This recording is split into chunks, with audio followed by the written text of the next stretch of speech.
내 인생을 도둑 맞았다. 두 가문의 황제.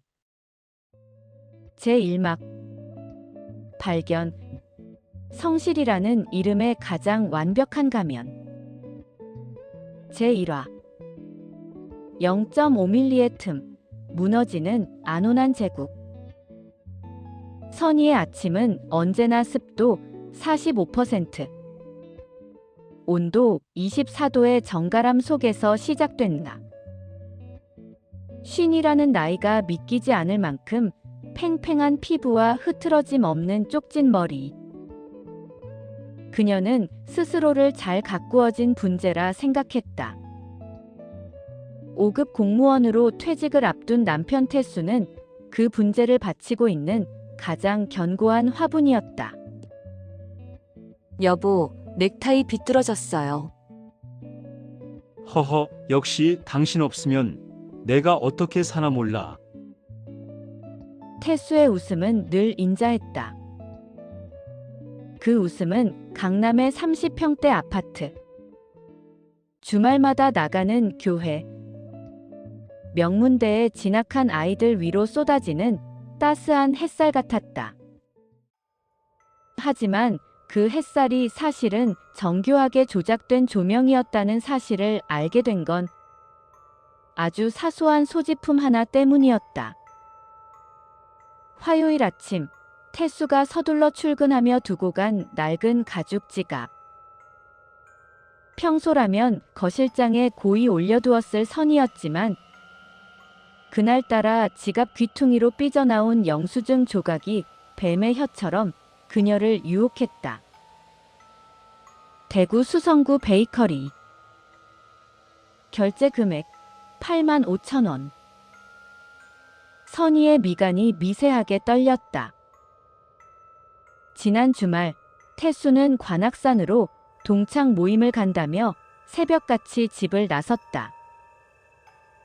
등산을 간 사람이 왜 서울에서 수백 킬로미터 떨어진 대구의 빵집에서 8만 원이 넘는 빵을 샀을까? 그녀는 떨리는 손으로 지갑 속 깊은 곳을 헤집었다. 그곳은 판도라의 상자였다. 이중으로 접힌 가죽 안쪽에서 쏟아져 나온 것들은 지난 3년간의 기록, 아니 태수의 이중 생활에 대한 영수증들이었다.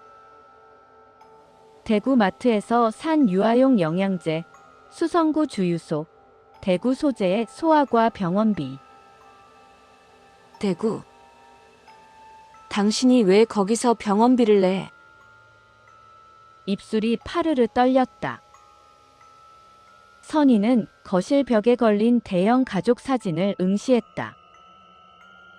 사진 속 태수는 선희의 어깨를 감싸 안은 채 세상에서 가장 정직한 가장의 얼굴을 하고 있었다. 그 얼굴이 서서히 일그러지며 선희를 비웃는 환각이 보였다. 25년. 그녀가 믿어온 성실한 남편이라는 종교가 단 0.5mm 두께의 종이 조각 하나에 산산조각 나고 있었다.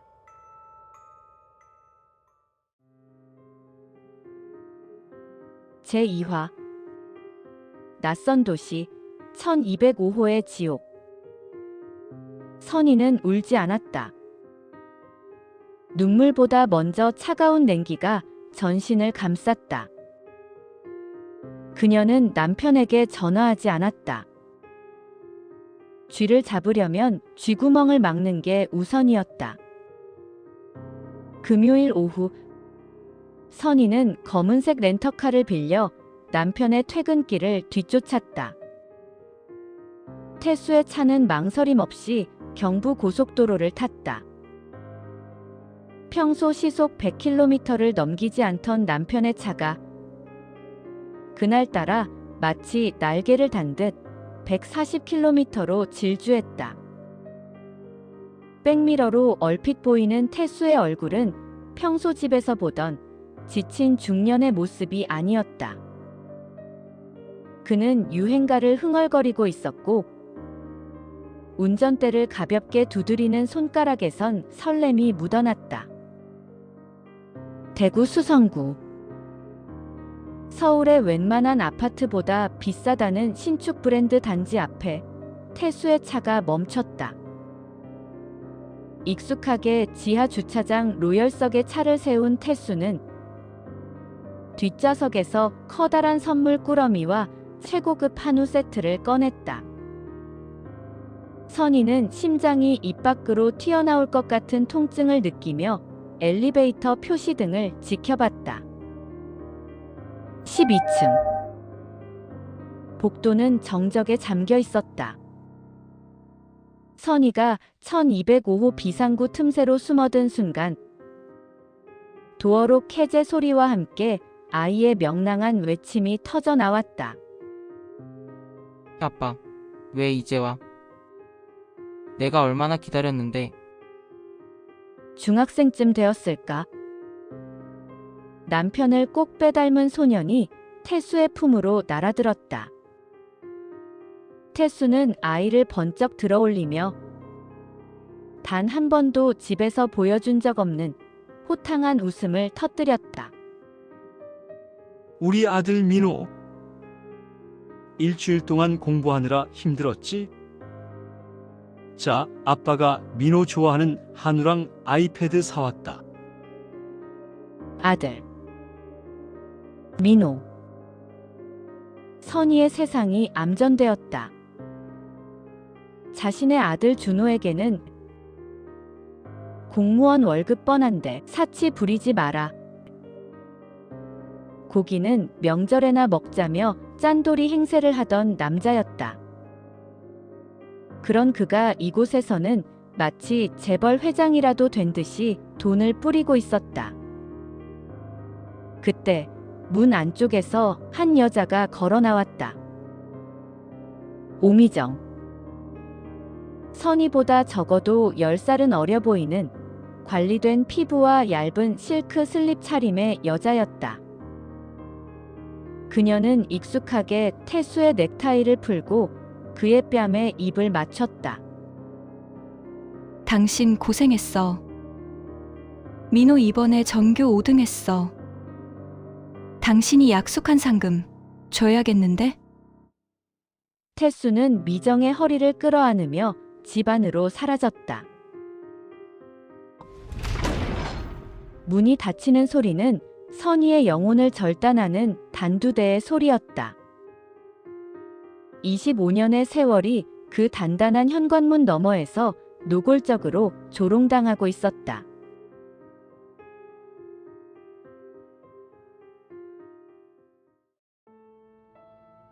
제3화. 판도라의 금고, 추악한 황제의 연대기.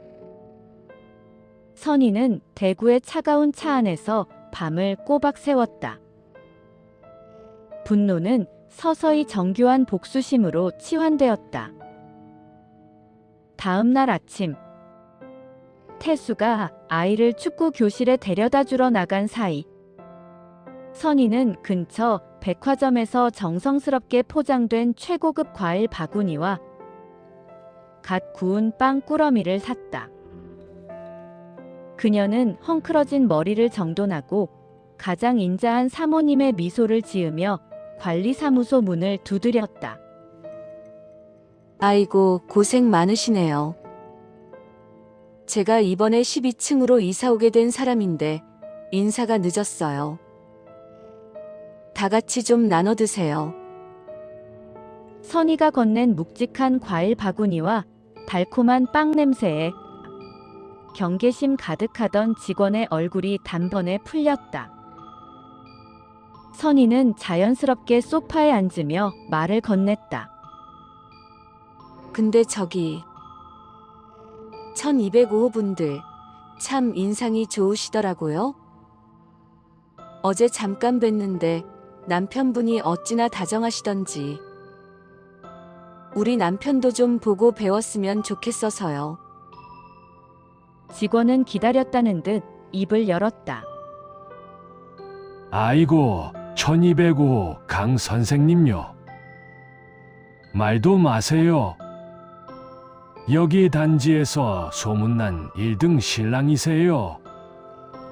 주말마다 서울에서 내려오셔서 사모님 대신 장 봐주고 분리수거 다 해주시고 심지어 사모님 생일 때는 관리실 직원들한테까지 떡을 돌리셨다니까요. 저런 남편 만나는 게 여자 팔자 상팔자라고 다들 부러워해요. 1등 신랑. 그 단어가 선희의 가슴에 독화살처럼 박혔다. 서울집에서 태수는 숟가락 하나 제 손으로 놓지 않는 가부장적인 남편이었다. 하지만 이곳에선 다정한 로맨티스트 연기를 위해 남의 집 쓰레기까지 치우고 있었던 것이다. 아유, 그래요? 두 분이 여기서 오래 사셨나 봐요. 그럼요. 한 20년 됐나? 저 댁 아들 민우가 여기서 태어나서 자라는 걸 우리가 다 봤는걸요. 강 선생님이 여기 동대표 하실 때도 얼마나 꼼꼼하셨는지 몰라요. 20년. 그리고 동대표. 태수는 단순히 바람을 피운 게 아니라 이 도시에서 한 남자의 인생을 완벽하게 새로 설계해 살고 있었다. 선희는 울컥 치밀어 오르는 구역질을 참으며 관리사무소를 빠져나왔다.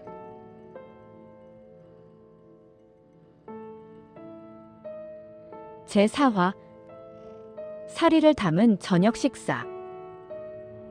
그날 저녁 태수는 아무 일 없었다는 듯 평온하게 퇴근했다. 오늘 국은 좀 싱겁네.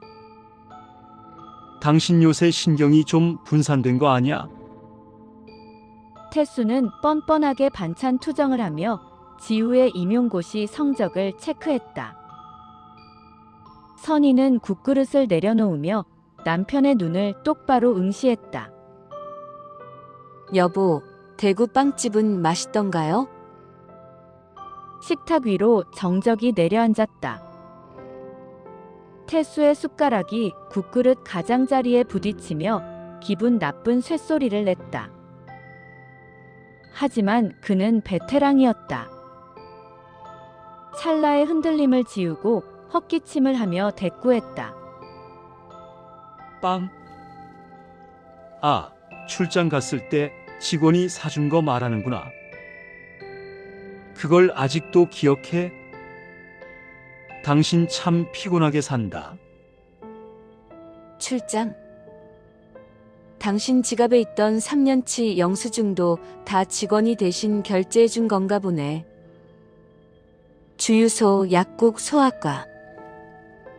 그리고 오미정이라는 여자랑 민호 이름으로 된 것들까지 전부 다. 지우가 들고 있던 물컵이 바닥으로 떨어져 박살났다. 태수의 안색이 순식간에 흑빛으로 변했다. 인자한 가장의 가면이 벗겨진 자리에는 비겁하고 추악한 늙은 남자의 맨얼굴만 남았다. 너 지금 무슨 소리를?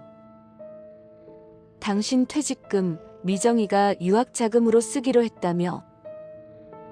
20년 동안 내 등골 빼먹으면서 대구에 대궐 차려놓고 사니까 좋았니? 당신이 황제인 줄 알았지? 아니, 당신은 오늘부로 그 성에서 쫓겨날 거야.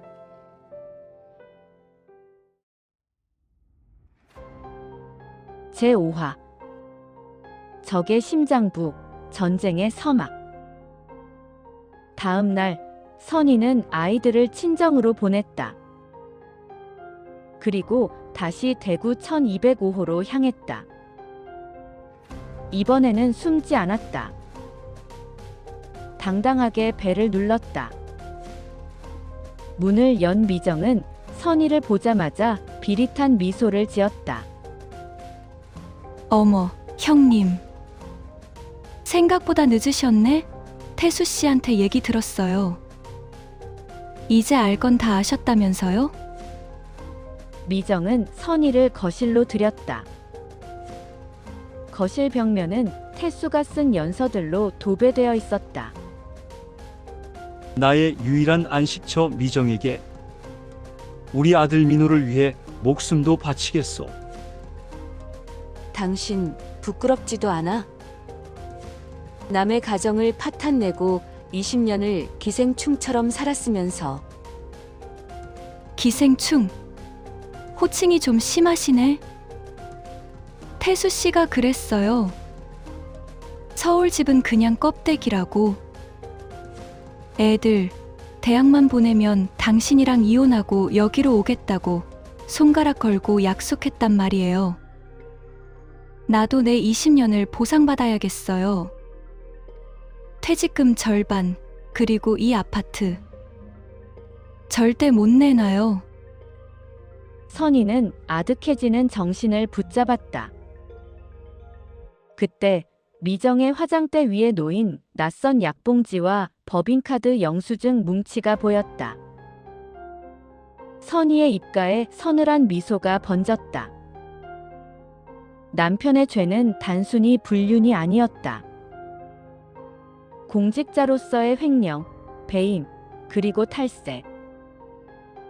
이 모든 증거가 미정의 집안 곳곳에 보물찾기처럼 숨겨져 있었다. 그래, 미정아. 너희 둘이 그렇게 사랑한다니 지옥까지 같이 보내줄게. 네가 믿는 그 안식처가 어떻게 화염에 휩싸이는지 똑똑히 지켜봐. 선희는 아파트를 나오며 휴대폰을 들었다. 그녀의 연락처 목록엔 이미 변호사와 국세청 조사관, 그리고 남편의 직장 감사실 번호가 저장되어 있었다. 어스름한 노을이 대구 시내를 핏빛으로 물들이고 있었다.